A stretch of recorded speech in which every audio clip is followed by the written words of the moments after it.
नमस्कार, मी अश्विनी बर्वे. सुपर चारचौघी या माझ्या यूट्यूब चॅनलमध्ये तुमचं स्वागत करते. आपण या यूट्यूब चॅनलमध्ये वेगवेगळ्या मैत्रिणींना भेटतो. आज माझ्याकडे सीमा डेल्ले ही माझी मैत्रीण आली आहे. तिला वेगवेगळ्या विषयामध्ये रुची आहे.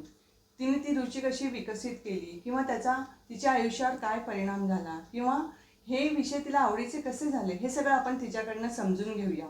पण ती वेगवेगळ्या विषयांमध्ये पारंगत आहे आणि त्यासाठी तिने एक वेगळा संघर्ष केला आहे. तो कसा होता किंवा तिला ते कसं समज करून घ्यावं असं वाटलं हे आपण तिच्याकडनं जाणून घेऊया. नमस्कार सीमाताई. नमस्कार. नमस्कार सर्व मैत्रिणींना आणि श्रोत्यांना पण. तुम्ही या चॅनलच्या मुलाखतीसाठी हो म्हटलात त्याबद्दल खरंच मला खूप छान वाटलं. मुख्य म्हणजे काय होतं की याच्यामध्ये वेगवेगळ्या स्त्रियांना जेव्हा आपण बोलवतो मैत्रिणींना त्यावेळी माझ्या मनामध्ये असं असतं की त्या आयुष्यामध्ये काहीतरी काम करत असतात. ते काम कोणतं छोटं मोठं असं काही नसतं ना. ते काम असतं, परंतु ते करताना आपल्या बालपणाचा आपल्यावर परिणाम झालेला असतो किंवा आपल्या आजूबाजूच्या मैत्रिणींचा परिणाम झालेला असतो आणि त्याच्यातनं आपण विकसित होत असतो. आता तुम्ही वेगवेगळ्या विषयांमध्ये काम करतायत, परंतु तरी पण मला असं वाटतं की तुम्ही लहानपणी कशा होत्या बा? लहानपण तुमचं कसं गेलं? खूप छान गेलं माझं बालपण. जे लहानपण होतं ते खूप छान गेलं. म्हणजे खूप धावणं, खेळणं, मैदानी खेळ खेळायचो, भरपूर सायकलिंग करायचो. म्हणजे खूप धमाल गेलं माझं. कारण आम्ही रेल्वे क्वार्टर्स होते. वडील माझे रेल्वेमध्ये होते. त्यांच्या ठिकठिकाणी बदल्या व्हायच्या आणि त्यामुळे त्यांचं अगदी अकोला, अमरावती, बडनेरा, इटारसी, जळगाव, भुसावळ, इगतपुरी अशा ठिकाणी त्यांच्या बदल्या व्हायच्या आणि त्या ठिकाणी मग खूप वेगवेगळ्या समाजातल्या लोकांशी गाठीभेटी आमच्या झाल्या. म्हणजे मी असं सांगेल की आमच्या एका बाजूला जर देशपांडे, कुलकर्णी वगैरे असतील तर दुसऱ्या बाजूला अगदी शर्मा, वर्मा, शुक्ला, टंडन, म्हणजे सगळ्या त्रिपाठी, तिवारी, येस, अगदी म्हणजे पॉल, डिसूजा, डिमेंगो हे सगळे म्हणजे हे सगळे असे पण असायचे आणि त्यांची सगळी मुलं, आम्ही सगळी मुलं अशी एकत्र खेळायचो, बागडायचो.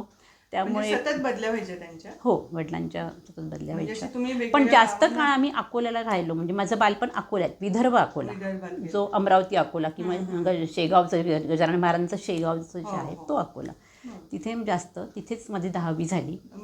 आणि त्यानंतर 11वीला वडिलांची बदली त्यावेळेस इगतपुरीला झाली. मग त्यानंतर 11वी सायन्सला मी RYK कॉलेजला ॲडमिशन घेतली. 10वी पर्यंतचं तुमचं जे आयुष्य होतं त्याच्यामध्ये पण तुम्ही अभ्यासू होत्या का? अभ्यासू होती मी, येस. मला तेव्हा 76% पडले होते 10वीला. मी त्या लिस्टमध्ये होती. न्यूइरा हायस्कूलला होती मी. हो, मेरिटच्या लिस्टमध्ये होती आणि सगळ्यांची आवडती होती, शिक्षकांची वगैरे. पण तुम्ही किती भावंड होता? आम्ही दोघीच बहिणी. माझी मोठी ताई, कौतुकास्पद आहे ना तुमच्या आई वडिलांचं. हो, माझी मोठी, तो मला तेच सांगायचं आता पुढे, माझी मोठी ताई आणि मी. तर मला ती इथे एक गोष्ट अगदी तुम्हाला ही सांगायचीच आहे की म्हणजे त्या काळात माझ्या आईवडिलांना आपल्याला दोघीच मुली आहेत, आपल्या पोटी मुलगा नाही, याचं वैषम्य त्यांना कधी वाटलं नाही किंवा त्याची खंतही नाही वाटली. म्हणजे मी 70च्या दशकातली गोष्ट बोलते, 70च्या दशकात, म्हणजे आजपासून 50 एक वर्षापूर्वीचा काळ असेल. आज माझंच वय 60+ आहे, 61 आहे, चालू आहे मला आता. त्यामुळे त्या काळात पण त्यांना कधी असं वैषम्य, म्हणजे ती अगदी कौतुक करण्यासारखी गोष्ट. म्हणजे कॉलनीतले पण जे लोक आजूबाजूचे होते ते, आम्ही दोघीच बहिणी ना, 2च मुली यांना, म्हणून त्यांना 2 कलिया म्हणायचे माझ्या आईवडिलांनी, की दोन कलिया. काही जण कुतूहलाने पण बघायचे, काही जण थोडेसे कुस्तीतपणाने. पण त्यावेळची समाजाची मानसिकता आजही आहे, तर त्यावेळेस किती असेल. त्यामुळे मला ते जास्त कौतुकास्पद त्यांचं आईवडिलांचं. खरं तर म्हटलं पाहिजे की ते एक क्रांतिकारक पाऊलच आहे त्यांच्या दृष्टीने. कारण 2च मुली आणि त्याच्यानंतर मुलगा होण्याची वाट नाही त्यांनी बघितली. आणि आम्हाला दोघींनाही चांगलं त्यांनी प्रोत्साहन दिलं शिक्षणाला. मी धाकटी होती, त्यामुळे लाडोबास होती मी. वडिलांची लाडकी होती. त्यांनी मला सायकल घेऊन दिली होती, शाळेत जाण्यासाठी सायकल होती. नंतर स्कूटर पण शिकवली त्यांनी मला. 9वीत असतानाच मी स्कूटर शिकली. आणि त्या सगळ्या गोष्टी, जे डेअरिंग करायचं आहे ते मला खूप आवडायचं सगळं. कारण ते घरचं प्रोत्साहन पण असतं ना. हो, त्यामुळे पण आपल्या म्हणजे मला नेहमी असं वाटतं की घरातल्या पुरुषांनी किंवा स्त्रियांनी सुद्धा त्या मुलींना जर काही प्रोत्साहन दिलं तर त्या पुढे जाण्यासाठी घाबरत नाही. त्यांच्यामध्ये एक आत्मविश्वास निर्माण होतो. तसं तुमच्यामध्ये सुद्धा तसा झाला.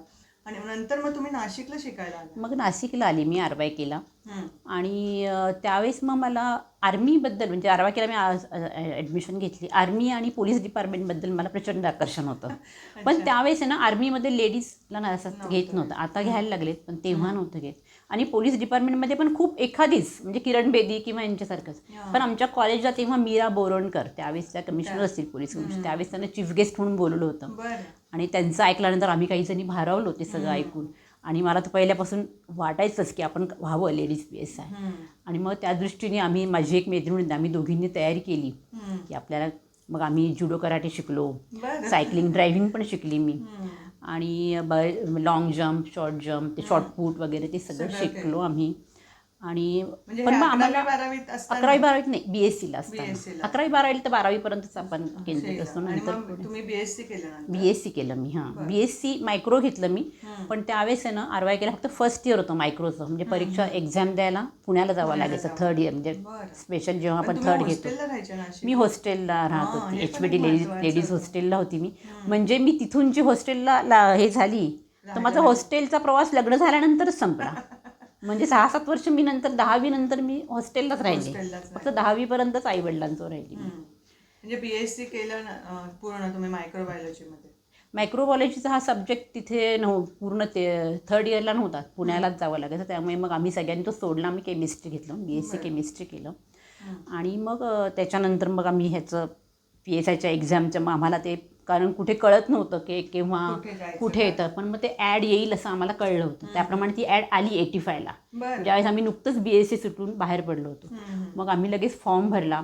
त्याची एक्झामची जी डेट होती ती कळली आणि मुंबईला जाऊन ती एक्झाम देऊन आलो. त्यानंतर आम्हाला औरंगाबादला इंटरव्ह्यूला पण बोलवलं. इंटरव्ह्यूला मी गेली.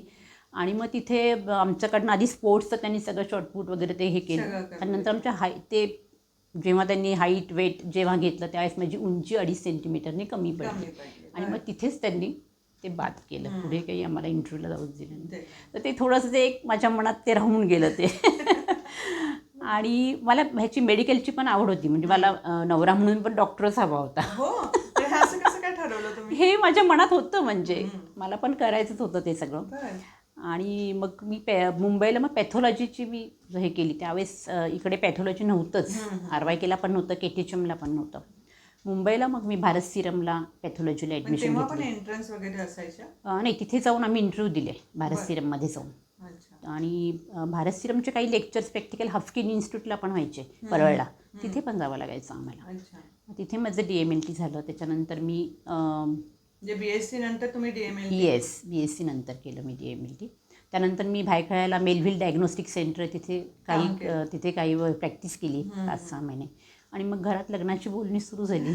आणि मग तुम्ही लग्नाचं म्हणजे असं ठरवलं होतं का कोणाशी लग्न करायचं किंवा लग्न करताना त्या मुलामध्ये कोणते गुण असले पाहिजे असं काही त्यावेळी विचार होता तुमच्या मनात? हो, होतं ना. असं म्हणजे स्वप्नातला राजकुमार असतो ना प्रत्येकीच्या मनात, की तो असा म्हणजे हे असावा, त्याला विचारांची बैठक असावी व्यवस्थित, समाजातलं काहीतरी समाजाविषयी हे असावं त्याला, आणि स्वतःचे काहीतरी ठोस निर्णय घेणारा किंवा विचार असले पाहिजे.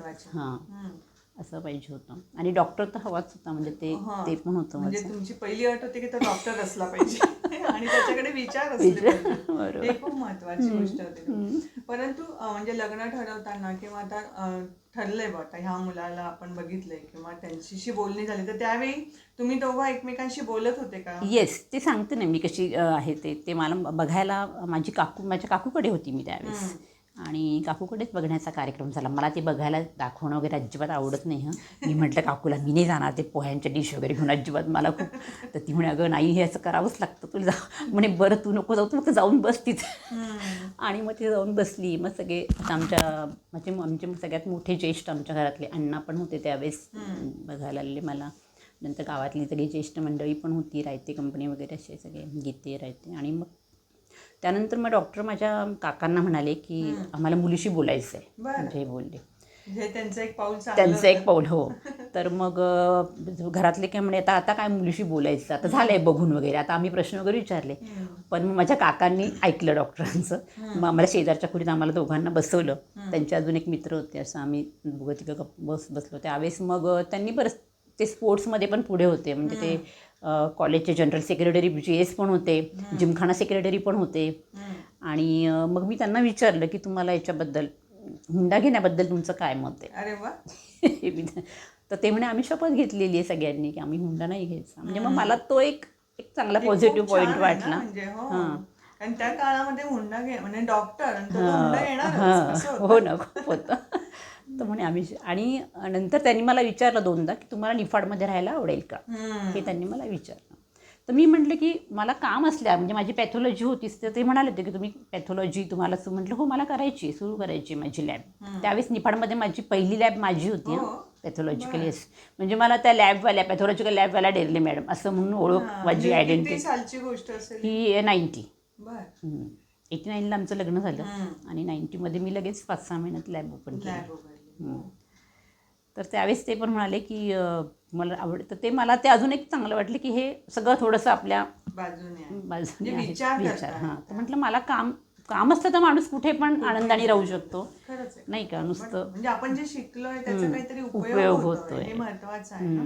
कारण घरातली कामं तर सगळेच जण करतात, नाही असं, परंतु त्याबरोबर आपल्या आवडीचं पण काम आपल्याला करायला मिळालं तर त्याच्यात पण इंटरेस्ट निर्माण होतो. हे खूप छान. मग तुमचं लग्न होऊन तुम्ही डायरेक्ट निफाडला आलात? लग्न हो, मग काही दिवस मी शिंगव्याला होती. तसं घराशी माझा आमचा टच खूप राहिला शिंगव्याचा. परंतु मला नेहमी असं वाटतं की माहेर आणि आपलं सासर याच्यामध्ये काही गोष्टींमध्ये फरक असतो.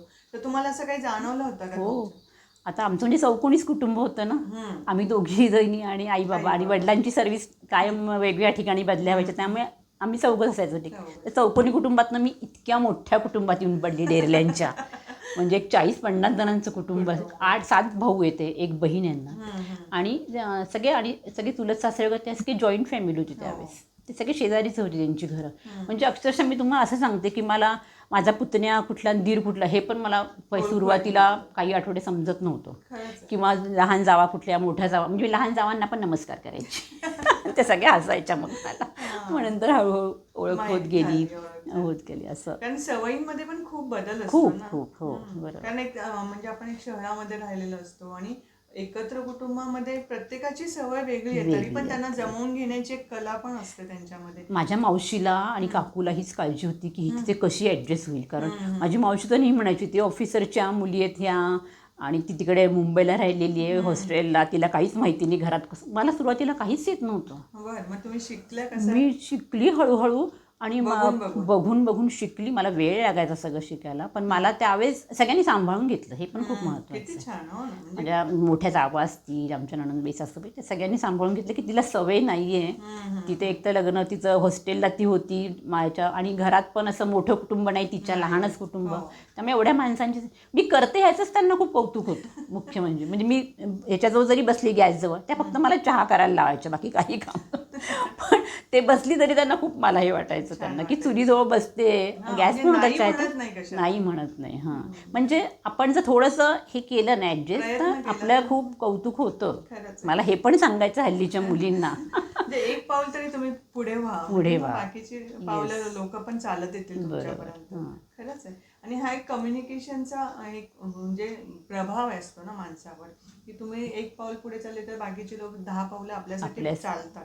परंतु तुम्ही एक तरी प्रयत्न करायला हवा त्याचा. म्हणजे तुम्ही आता सासरी रुळल्या पण नंतर हळूहळू? मी रुळले हो. मग आम्ही निफाडला इकडे आलो आणि रुळले. म्हणजे आम्ही दोघंही त्या फील्डमधले, मेडिकल फील्डमध्ये असल्यामुळे घरचे पेशंट वगैरे सतत चालू असायचे. माझ्या सासूबाईंना इथे खूप आवडायचं निफाडला, त्या कायम राहायच्या माझ्याजवळ, आणि त्यामुळे त्या असल्यामुळे मग सगळं त्यांचं गणगोत, सगळं येणं जाणं. म्हणजे मी तुम्हाला सांगते की मला किती वर्ष, मला असा एकही दिवस नाही गेले मला परत स्वयंपाक करावा लागला नाही. म्हणजे मला रोज डबल असं आलं की आमच्याकडे ती पद्धत होती शिंगव्याला पण, की येणारातून जेवण करून तरी जाणार 2 घास काहीतरी. पूर्वी असे काही फोन आणि हे नव्हतं, त्यामुळे, आणि आपल्याच घरी, म्हणजे आता तरी आपण लोक विचार करतो की जायचं का नाही, आणि अगदी सख्खे आणि चुलत असे खूप लोक आता डिफरन्शिएट करतात.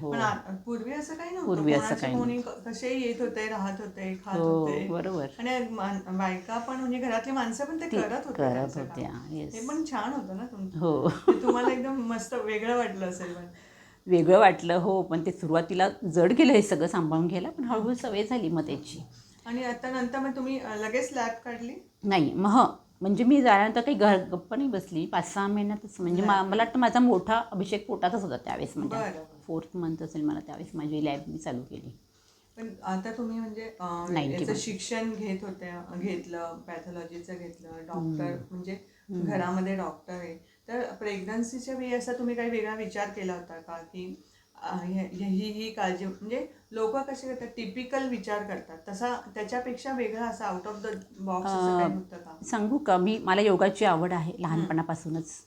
मी हठयोगी निकम गुरुजींच्या घरी मला राहायला मिळाले. अरे स्वतः बापरे. गुरुजींनी मला शिकवलेलं. तुम्हाला अंबिका योग कुटीरचं नाव माहिती हो, असेल माहिती आहे. की मुंबईत त्याच्या किती ब्रांचेस आहेत. हो. आता तर अमेरिका ऑस्ट्रेलियामध्ये सगळीकडे आहेत आता परदेशात पण. आणि स्वतः गुरुजींच्या घरी मी राहिलेली आहे 6वीत असताना. त्यांनी सगळं मला शिकवलेलं आहे. त्याच्यानंतर मी मोठी होत गेली, कॉलेजला गेली आणि ज्यावेळेस मी पॅथॉलॉजीला मुंबईला गेली तेव्हा ठाण्याला मी तेव्हा लेडीज हॉस्टेललाच राहायची, जिजामाता लेडीज हॉस्टेलला. आणि ठाण्याला गुरुजींचं मेन ब्रांच होती अंबिका योग कुटीरची. तर मी दर रविवारी तिथे जायची ते शिकायला. ते सगळं मी आत्मसात केलं. आणि गुरुजी तर मला योगिनी, मागच्या जन्मीची योगिनीच म्हणायची. म्हणजे माझी आसनं वगैरे इतकी फ्लेक्झिबल होतं ना माझं. तर ते आसनं त्यांना खूप आवडायच्या माझ्या. म्हणजे पण त्यांनी स्वतः उडियान बंध वगैरे ज्या कठीण क्रिया आहेत योगात त्या स्वतः गुरुजींनी शिकवलेल्या आहेत मला. कपालभातीपासून उडियान बंध वगैरे. तर त्याचं कौतुक करायचे, खूप छान करते. पण तेव्हापासून तुम्ही योगासनं तर मी करतच होते? हो, नाही सांगते ना, मग लग्न झाल्यानंतर मात्र खंड पडला त्याच्यात. कारण मग त्याच्यासाठी वेळ मिळेना. कारण सगळं लॅबची म्हणजे घरात येणारे जाणार. म्हणजे स्त्रीचं कसं असतं, कुठल्या पण स्त्रीचं ती लग्न झाली की ते समर्पित होते आणि मागचं सगळं बरंच विसर पडतो आपल्याला मागच्या गोष्टींचा. तसं मग माझं पण झालं. आणि प्रेग्नन्सीमध्ये तुम्ही जे विचार तेव्हा मला वाटायचं की अरे आपल्याला हे करायचं आहे. पण तेव्हा थोडंफार मी करायची. आणि ते मला वाटतं त्या आधीचं मी जे केलेलं होतं ना योगा, त्याचा पण तो माझी नॅचरल झाल्या दोन्ही पण डिलिव्हरी. मला काही त्रास झाला. माझ्या सासूबाईंना नवल वाटलं की हिनी डिलिव्हरी, त्या होत्या बरोबर माझ्या. त्यांना खूप विशेष वाटलं त्याचं की हिनी काहीच रडली नाही किंवा ओरडली नाही कसं. तर ते सगळं आधीचे जे असतं त्याचा तो इफेक्ट होता. त्यामुळे तुम्ही हे केलं. पण नंतर मग योगासन मुलं झाली तुम्हाला? 2 मुलं आहेत? दोन मुलं आहेत मला. मोठा अभिषेक आणि धाकटा ऋषिकेश. दोघंही डॉक्टर. एक मोठ्याने PhD केलं आहे आणि लहाना पण आता ऑप्थॅल्मिक म्हणजे डोळ्यांचा स्पेशल डॉक्टर होतोय तो ऑप्थॅल्मिकमध्ये. म्हणजे मुलं शिकत असताना तर ती 10वी पर्यंत तर इथेच शिकली? येस, दोघं पण 10वी पर्यंत इथेच होते. मोठा मग नंतर तिकडे गेला. आणि मुलं असताना मी मुलांमध्येच पूर्ण गुरफटलेली राहिली. कुठल्या पण आईचं तेच होतं, कुठल्याही बालकांचं, की आपल्या मुलांचं भविष्य बघणं, त्यांचं भविष्य घडवणं किंवा त्यांचा अभ्यास वगैरे याच्यामध्येच आपण व्यस्त असतो. माझी लॅब होतीच, लॅबचे पेशंट चालूच होते, येणारे जाणारे वगैरे असायचेच आपले. ते पण सगळं म्हणजे पूर्ण दिवस एकदम हे होतं पॅक. जसं अभिषेक 11वीला मी अभिषेकला लातूरला ठेवलं होतं, अहमदपूरला. लातूर पॅटर्न तेव्हा प्रसिद्ध होता 12वीचा. आणि त्याला ते ठेवलं, त्याचं चीज केलं त्यांनी त्यावेळेस 93% मार्क मिळवले ते 12वीला. हो, त्यांनी अजून थोडा जर त्यांनी हे केला असता तर तो 3rd पण आला असता तेव्हा बोर्डामध्ये. कारण त्याच्याबरोबरचे 2 जण आलेले त्याच वेळेस, एक त्यांच्याच कॉलेजचे आलेले. तर त्याचं चीज केलं आणि त्याला तो मेरिटमध्ये असल्यामुळे कुठेच आम्हाला त्याची फी भरावी लागली नाही सगळीकडे त्याचा. नंतर त्यांनी तो म्हणाला की मला डॉक्टर मात्र व्हायचं नाही असं त्या पप्पांना त्यांनी सांगितलं. हो, ते पप्पांचं ते लाईफ बघितलं होतं त्यांनी लहानपणापासून की केव्हा पेशंट आले की उठणं जाणं. आणि जेव्हा मुलं तयार असतील आम्हाला कुठे जायचं आहे तर इमर्जन्सी पेशंट आलं तर सगळा प्रोग्राम कॅन्सल, मग घरात बसणं. म्हणजे मुलं पण हिरमुसून जायची. तर हे सगळं त्यांनी अनुभवलेलं असल्यामुळे तो म्हणे मी डॉक्टर चुकून होणार नाही पप्पा. त्यांनी बायोटेक्नॉलॉजी हे क्षेत्र निवडलं आणि पुण्याला युनिव्हर्सिटीमध्येच बायोटेक्नॉलॉजीचं आहे IBB म्हणून. आणि मग त्यांनी तिथे CET दिली त्यांची. त्यामध्ये फक्त 30 जणं घेतात ऑल ओव्हर इंडिया. त्या 30 जणांमध्ये त्याची निवड झाली. आणि मग त्यांनी ते पुढे मग तो काही त्यांनी MSc केलं, MTech, आणि मग ते पुढे त्यांनी एक्झाम दिल्या आणि त्याला मेरी क्युरी फेलोशिप पण मिळाली. मुलं म्हणजे आता मोठी झाली आणि त्याच्यानंतर तुमच्याकडे वेळ पण भरपूर असेल तर त्यावेळी तुम्ही काय? मग मुलं मोठं झाल्यानंतर हे सगळं चालू असताना मनामध्ये एक अस्वस्थता होती की काहीतरी करायचं आहे मला, अजून इथेच नाही थांबायचं, मला अजून काहीतरी करायचं आहे असं मनात सारखं होतं. आणि त्यावेळेस काय झालं, वैने शाळेमध्ये अंबिका योग कुटीर म्हणजे सरांनी अंबिका योग कुटीरशी ते RD वडकुले म्हणून आहे जळगावचे, तर त्यांना बोलवलं. ते अंबिका योग कुटीरशी संबंधित होते आणि मग तशी अंबिका योग कुटीरची ब्रांच वैनतेला पण निघाली आहे. आणि मग मी तिथे तिथे मग सरांनी बोलायला म्हटलं, अरे हे तर सगळी आपल्या अंबिकाबाई गुरुजी व निकम गुरुजींचंच आहे. मला खूप आनंद झाला, मी जोडली गेली त्याशी. म्हणजे हे व्यवहारे सरांनी याच्यामध्ये लीड घेतलं. तो एक सरांचा खूप चांगला हे उपक्रम ठरला तो. आणि तरी पण मग तिथे मला कळलं की इथे पण फक्त आम्ही शिकवायला लागलो. तिथे वासवानी सर पण यायचे, आम्ही शिकवायला लागलो. पण अजून पण अस्वस्थता होती की अरे आपल्याला अजून काहीतरी करायचं आहे योगात. आणि मग नुसतं हे नाही, आपण फक्त सर्टिफिकेट कोर्स नाही करायचे, आपल्याला काहीतरी केलं पाहिजे ठोस. MA असेल, हे असेल. तर मग मला एक लेख वाचण्यात आला. लोकसत्ताला एक लेख आलेला होता. नासा ते व्यासा असा तो लेख होता. म्हणजे डॉक्टर नागेंद्र जे व्यासा युनिव्हर्सिटीचे पूर्ण म्हणजे कुलगुरू आहेत, ते चान्सलर, व्हाईस चान्सलर आहेत. ते ह्याला होते, आधी नासाला होते. त्यांनी फिजिक्समध्ये त्यावेळेस PhD केलेली होती. ते नासाला होते, पण त्यांना वाटलं की नाही मला हे इथे करायचं आहे, म्हणून ते परत आले बेंगलोरला आणि त्यांनी तिथे ते व्यासा सुरू केलं, स्वामी विवेकानंद योग अनुसंधान युनिव्हर्सिटी म्हणून. तर ती इंटरनॅशनल युनिव्हर्सिटी योगाची. आणि तसा संपूर्ण लेख, तो सगळी माहिती त्या लेखामध्ये त्याच्यात आलेली होती लोकसत्तेच्या. आणि खाली ज्यांनी त्या लेखकांचा फोन नंबर पण होता. आणि तो लेख ह्यांनी वाचला, डॉक्टरांनी. त्यांनी तो मला वाचायला दिला. मग मी त्यांना फोन केला, ते जे लेखक होते त्यांना. आणि मग त्यांनी मला अजून माहिती दिली की तुम्ही कसं जाल, काय त्यांच्या कशा असतात बॅचेस. मग मी तो बेसिक कोर्स केला आधी त्यांचा. बेसिक कोर्स केल्यानंतर टप्प्याटप्प्याने मग BSc पण आहे त्याच्यामध्ये, योगा इन BSc आहे. मग योगा इन MSc ते टप्प्याटप्प्याने करत मग मी MScला पण ॲडमिशन, MScचा इंटरव्ह्यू देऊन आली मी. आणि मग माझं सिलेक्शन पण झालं. मग मी MScला ॲडमिशन घेतली. डिस्टंटमध्ये MSc केलं मी व्यासाचं. आणि मग त्याचा मला खूप फायदा झाला MSc झाल्यानंतर. कारण त्याच्यानंतर मग मला बहिशाल म्हणजे पुणे युनिव्हर्सिटीच्या BEMS जे आहे, board of extra mural activities, त्याच्यामध्ये मग मला बहिशाल वक्ता म्हणून माझी निवड झाली. आणि ती निवड झाल्यामुळे नाशिक जिल्ह्यातले जेवढे शाळा महाविद्यालय आहेत त्यांच्याशी मी कनेक्ट झाली. तिथले आमचं वर्कशॉप घेतलं जातं आणि मग त्यांचे इन्व्हिटेशन्स लेटर आम्हाला येतात. आणि त्या ठिकाणी जाऊन आम्हाला लेक्चर द्यायचं आहे. मुलांमध्ये योगा जिज्ञासा, यांच्यामध्ये योगाची आवड निर्माण करायची आहे. आणि त्याचं पेमेंट आम्हाला युनिव्हर्सिटीकडनं येतं, पुणे युनिव्हर्सिटीकडनं. तर असं मग मी अगदी पेठ, सुरगाणा, इकडे अभोणा, कळवण, मालेगाव, अगदी म्हणजे सिन्नर वगैरे अगदी सगळीकडे मी फिरली आहे. त्यामुळे सगळीकडे संपर्क वाढला, मग सर्कल वाढलं. आणि मग अजून जास्त हे करण्याची मग मी त्याच्यात मग PhD करण्याचं पण हे केलं. मग मी पेट एक्झाम पण देत गेली. मग अमरावती युनिव्हर्सिटीला मी पेट एक्झाम क्वालिफाय झाली. पण त्यानंतर कोरोना चालू झाला आणि मग ते ठप्प झालं थोडं. 2-1 वर्ष तर काही संपर्क नाही राहिला. तर अजून तो प्रयत्न चालू आहे PhDचा माझा. तुमच्या आता हे योगासनाचं तर तुम्ही सांगताच एका बाजूला चालूच होतं, पण त्याचबरोबर तुम्ही दुसरे छोटे ऑर्गनायझेशन करत होते, काही इव्हेंट करत होते. तर मग हे झाल्यानंतर मग त्याच वेळेस सकाळचं तनिष्का पण सुरू झालं होतं निफाडमध्ये. आणि मग तनिष्काचं गटप्रमुख म्हणून पण माझी निवड झाली तेव्हा. आणि तनिष्काच्या थ्रू, सकाळच्या तनिष्काच्या थ्रू आम्ही छान कार्यक्रम घेतले. मग त्यामध्ये पर्यावरणपूरक गणपती असेल, आम्ही सिनियरच्या सैनिकांना राख्या पाठवायचो. 2015-16 आम्ही ते केलं. त्याच्यानंतर पण अजून तो उपक्रम चालूच आहे आमचा. राजमाता जिजाऊ मंचच्या माध्यमातून तो उपक्रम चालू आहे. वैयक्तिक मी सुद्धा ते करतेच आहे. आणि तुम्ही वेगवेगळ्या महिलांना, म्हणजे काम करणाऱ्या महिलांना पण काही पुरस्कार दिले. हो, ते सांगते ना. मग त्याच्यामधून आम्ही ते केल्यानंतर मग आम्ही महिलांसाठी आरोग्य शिबिरं घेतली, कॅन्सरचं शिबिर घेतलं. आणि त्याचाच एक भाग म्हणून मग आम्ही ज्या आपल्या महिला दिनाला, ज्या महिला गुणगौरव सोहळा, ज्या काहीतरी समाजामध्ये वेगळं काहीतरी करतात अशा महिलांना निवडून आम्ही त्यांना पुरस्कार दिले. तर मग ते पुरस्कार काय व्हायचं, आम्हाला सकाळतर्फे फक्त सांगायचे की तुम्ही उपक्रम करा, पण ते काही आम्हाला फंडिंग करत नव्हते. आता काही उपक्रमांना जास्त पैसे लागतात. मग त्याचं फंडिंग मग आम्हीच कलेक्शन करायचं. मग त्याच्यामध्ये आम्ही मग तनिष्काच्या ज्या होत्या त्याच ना, सकाळ तनिष्का ग्रुपमध्ये सगळ्या बऱ्याच जणी होत्या ना. त्याची गटप्रमुख मी होती. म्हणजे हे करणं वगैरे सगळं बघायचं. आणि मग त्याच्यामध्ये मग आपण गुणगौरव करायचा आहे, पण मग ट्रॉफी वगैरे आम्ही द्यायचं ठरवलं. मग ते जास्त असतात पैसे. तर मग डॉक्टर म्हणाले, माझे मिस्टर म्हणाले की ठीक आहे, आपण त्या पुरस्कृत करूयात, त्याचे प्रायोजक मी होईल म्हणून. तर मग ते स्पॉन्सरशिप आम्ही घेऊन मग ते दर 2 वर्षांनी आम्ही ते माझ्या सासूबाईंच्या नावाने, श्रीमती पार्वताबाई विश्राम डेरले यांच्या नावाने, मग तो गुणगौरव सोहळा, त्या महिलेला तो सन्मान चिन्ह तयार करून ते आम्ही द्यायला लागलो. तर अशा तो पण आमचा उपक्रम छान ठरला.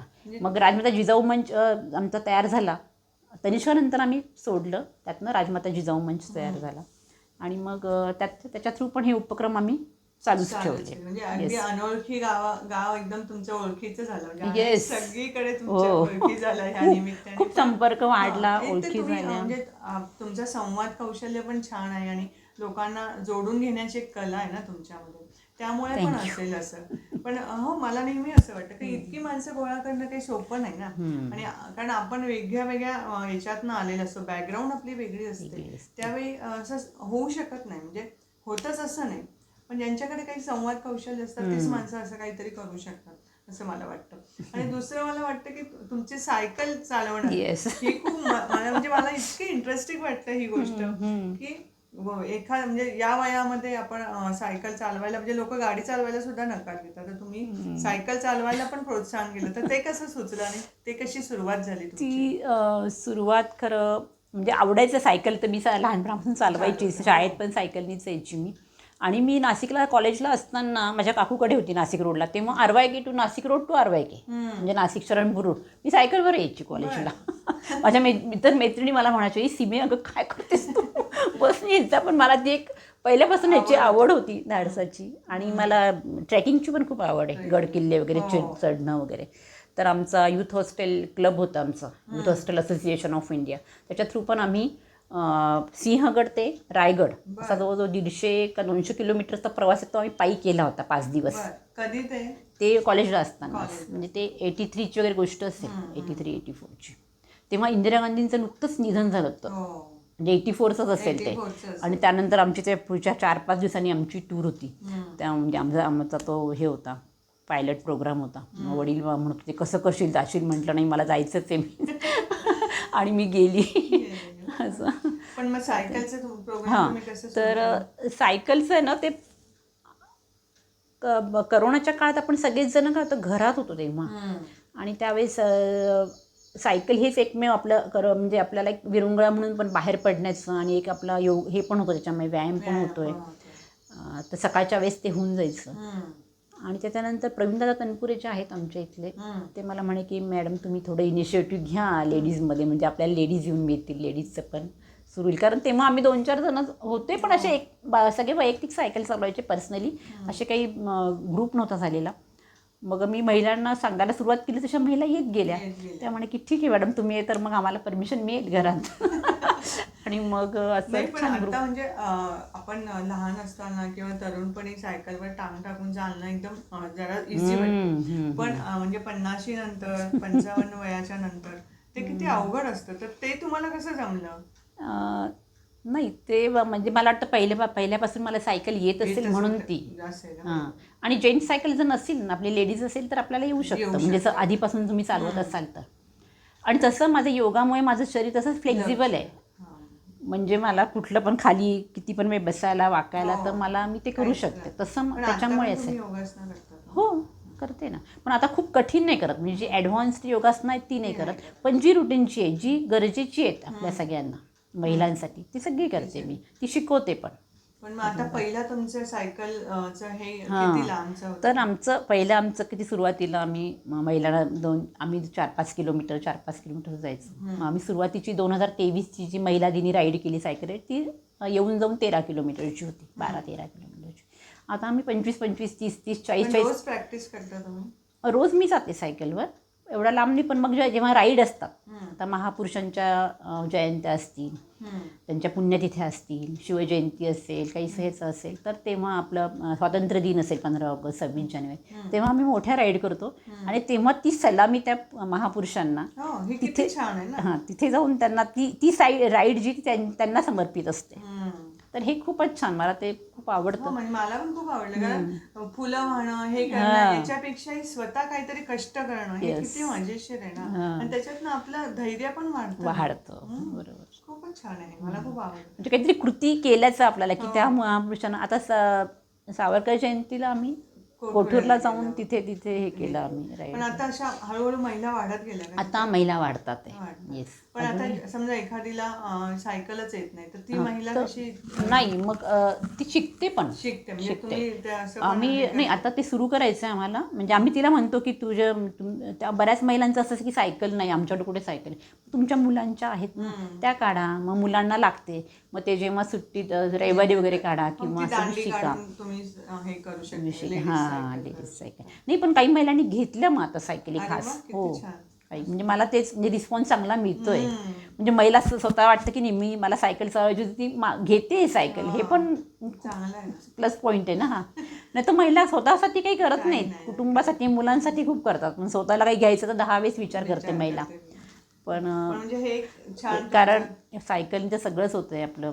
पूर्ण नेहमी exercise सांगते एक्झरसाईज होतं आहे सगळं, आपल्या आरोग्याचं निरोगी ठेवते आरोग्य आपलं, आरोग्याचं आणि पर्यावरणाचं पण रक्षण करते, इंधन बचत करते. हो, खरंच मस्त. बऱ्याच गोष्टी. आणि सांगू का एक की सायकल चालवणं म्हणजे फक्त हे श्रम नाही येते, म्हणजे एक गेम खेळतो ना आपण तसं येते. अगदी, अगदी. म्हणजे आपण आनंद लुटतो. आजचा मी एक छोटा व्हिडिओ टाकला आहे बघा की आज काल खूप पाऊस झाला तुफान, हो. त्याच्यानंतर सगळी ती झाडं आजूबाजूची इतकं सुंदर आल्हादायक गारवा वातावरणातला, आणि आपण सायकल चालवते खूप सुरेख, मस्त.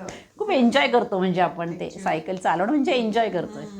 आणि ते महिलांना पटायला लागले की हे एन्जॉय आहे आणि आपलं एक्झरसाईज पण होते. आणि व्हेरिकोज व्हेनसाठी तर खूप चांगलं आहे. चांगलं ते सांगते नेहमी की ब्लड प्रेशर, ब्लड शुगर दूर ठेवण्यासाठी सुद्धा खूप चांगलं आहे सायकल मी चालवणं. पण तयारी करते सायकलची. आणि लठ्ठपणा कमी करण्यासाठी हो, ते आपला तर आहेच. लठ्ठपणा म्हणजे ज्या महिलांना खूप कठीण असणं जमत नाहीत, वयानुसार त्यांची गुडघे वाकत नाहीत, तर त्यांना सायकल झालं तर त्यांचं वजन कमी करण्यासाठी पण फार उपयोग होतो चांगला. हे एक मस्तच आहे.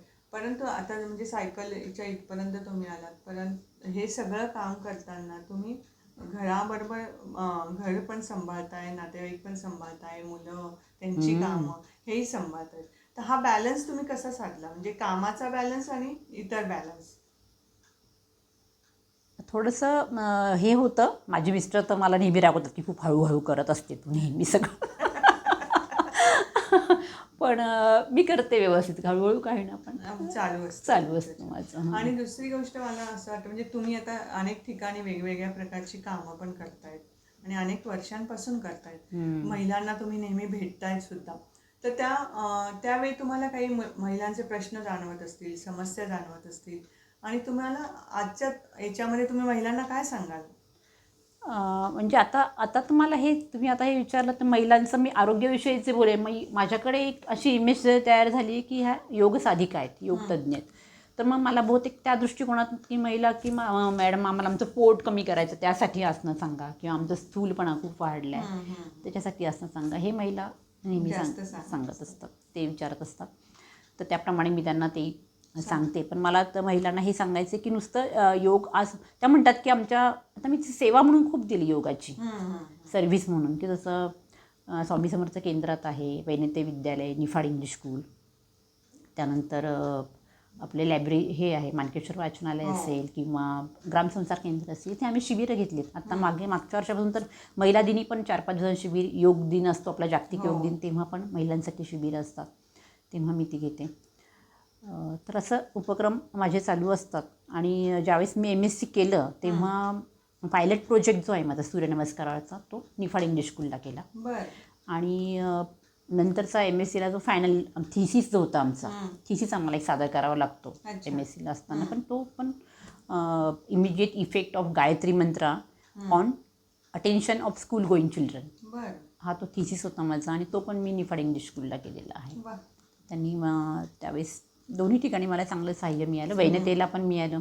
वैनतेला तर व्यवहारी सरांची नेहमीच पाठीवर शाबासकीची थाप मिळाली, आणि चांगलं मार्गदर्शनही सरांचं मिळालं. महिलांना एक कॉन्फिडन्स म्हणजे आत्मविश्वास निर्माण झाला पाहिजे त्यांच्यामध्ये कोणतेही काम करण्यासाठी. तर त्यासाठी तुम्ही काही सांगू शकाल का? म्हणजे स्वतःचं एक असं स्थान तुम्ही निर्माण केलंय, तर तुम्हाला आत्ता मागे वळून पाहताना काय वाटतं? समाधानी, म्हणजे तृप्त वाटतं मला, समाधान वाटतं मला. तुमच्या मुलांचं लग्न झालं? हो, मोठ्या मुलाचं लग्न झालं माझ्या. त्यावेळी तुम्ही असा काही वेगळा विचार केला होता? तेव्हा विचार केला होता मी, त्याला बोलून पण दाखवलं ते, की माझी दोन्ही मुलं, तुम्हाला सांगितलं मगाशी की त्यांनी PhD केलं, त्याला मेरी क्युरी फेलोशिप मिळाली मोठ्याला. त्यांनी त्याच्या मेरिटवरच तो गेला बाहेर परदेशात, तिकडे इटालीला गेला, त्यानंतर आता जर्मनीमध्ये आहे तो. आणि त्यांनी त्याच्यावर कॅन्सरवर PhD केली त्यांनी. अरे वा. आणि त्याच्या मिसेसनी पण PhD केली मॉलिक्युलर बायोलॉजीवर, बरं. बायोटेक्नॉलॉजी. तर दोघांनी PhD करून आता जर्मनीला दोघंजण आहेत. तर त्यांची नावं पण सांगा. हो, डॉक्टर अभिषेक आणि डॉक्टर ऋतुजा. आणि लहाना माझा डॉक्टर ऋषिकेश. बरं. तर माझी हे सगळी ते मुलांकडे बघून मला खूप समाधान वाटतं, तृप्त वाटतं की आपण जे ज्याचं एक काय म्हणतो आपण जे केलं आहे सगळं ते आपल्या स्वतःपुरतं मर्यादित नाही, तर आपली मुलं पण चांगल्या यशस्वी मार्गाने मार्गक्रमण करत आहेत दोघं पण. सून पण चांगली मिळाली मला, दुसरी पण चांगली मिळेल अशी आशा करूयात. आणि माझ्या मोठ्या मुलाच्या लग्नाच्या वेळेस ज्यावेळेस आमचा विचार झाला, आम्ही नेहमी इकडे जायचो. म्हणजे माझ्या मिस्टरांचं मी एक सांगते की त्यांना पण सोशलची खूप आवड होती, सामाजिक काम करणे, सामाजिक याची. ते अनिसेचे पण निफाडचे अध्यक्ष होते काही काळ. जायंट्स क्लब पण त्यांनी इथे ओपन केलेला होता. आणि आनंदवन मित्रमंडळाचे पण ते सभासद आहेत. हो. आणि आता तर पक्षी मित्र म्हणून जास्त ओळख आहे त्यांची. तर तेव्हा लहानपणी ही मुलं जेव्हा लहान होती ना, त्यावेळेस आम्ही त्यांना इकडे म्हणजे न्यायचो कुठे बाहेर, पण जास्त करून आम्ही त्यांना आनंदवन, नगरला जे स्नेहालय आहे गिरीश कुलकर्णींचं, ते आपण ऐकलेलं असेल, अशा ठिकाणी आम्ही त्यांना घेऊन गेलेलो आहे. म्हणजे त्या माझ्या मुलाला पण, मोठ्या मुलांनी पण जेव्हा त्याच्या लग्नात ते बोलला ना, ते मी तुम्हाला सांगेल नंतर तो काय. तर तेव्हा आमची चर्चा झाली, तर आम्ही सगळे बसलो, म्हटलं आपण की हे जे आहेत ह्यांना आपण काहीतरी डोनेट करूयात. ह्या वेगवेगळ्या सामाजिक संस्था ज्या आहेत त्यांना आपण डोनेट करूयात. आणि असं ठरल्यानंतर माझा मोठा मुलगा की हो मम्मी, की हे खूप चांगलं आहे हा उपक्रम, उलट आपण लग्नामधला जो अवास्तव खर्च आहे त्याला फाटा देऊयात आणि ह्या संस्थांना आपण मदत करूयात. बँड बाजा, घोड्यावरनं मिरवणूक वगैरे आणि फटाके खूप, ते अवास्तव आहे तो खर्च, त्याला फाटा देऊन आपण हे करूयात असं. आणि मग आम्ही त्यावेळेस मग स्नेहालय त्यांना बोलवलं. नंतर दीपक नागरगोजे बीडचे, शांतीवन म्हणून त्यांची संस्था आहे, ते ऊसतोड्यांच्या मुलांसाठी काम करतात, त्यांना बोलवलं होतं. आणि स्नेहालयचं काम तर आपल्याला माहीतच आहे सगळं, परित्यक्त्या महिला आहेत, सगळ्या एड्सग्रस्त महिला, त्यांची मुलं, अनाथ मुलं, हे सगळ्यांसाठी त्यांचं काम आहे मोठं. आणि आनंदवनच्या हस्ते आम्ही, म्हणजे प्रकाश आमटेंच्या हस्ते आम्ही देणार होतो हे. आणि अनिसचे होते अंधश्रद्धा आणि अंबिका योग कुठे, अशा 4 संस्थांना आम्ही तेव्हा मदत केली. म्हणजे तो एक वेगळा उपक्रम आम्ही लग्नामध्ये, तो विवाह सोहळा तर एक वेगळा हे केला. तर त्यावेळेस माझा मोठा मुलगा असं बोलला होता, त्यांनी हे केलं होतं की वडिलांनी आम्हाला तीर्थाटन काही केलं, म्हणजे आम्हाला कुठे तीर्थाला वगैरे घेऊन गेलेलं नाही आठवत, पण त्यांनी आम्हाला अशा आधुनिक तीर्थक्षेत्री नेलेलं आहे, की स्नेहालयमध्ये नेलेलं आहे, आनंदवनला नेलेलं आहे. तर हे खूप म्हणजे हे मिस्टरांनी मला, आणि मी ज्यावेळेस MSc हे लेख तुम्हाला मी मगाशी म्हटली की त्यांनी तुम्हाला लेख वाचायला दिला, त्यांनी मला परमिशन पण दिली MSc करायला जायची तिकडे, कारण आम्हाला तिकडे जावं लागायचं दर आठवड्याला.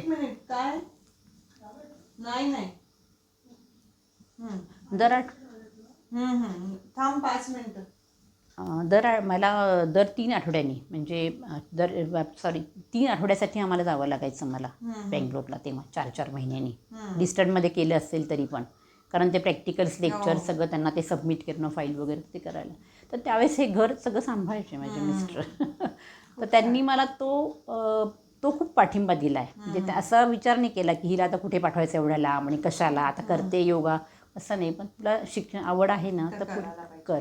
आणि त्याच्यामुळे मला खूप पुढे त्याचा खूप फायदा झाला त्या MScचा मला पुढे. म्हणजे मी कायम ऋणी आहे त्यांची त्या बाबतीत, की त्या गोष्टीसाठी त्यांनी हे केलं. म्हणून तुम्हाला असं मागे बघितल्यावर छान समाधान वाटतं खूप. किती छान. पण आता तुम्ही महिलांना काय सांगू शकाल?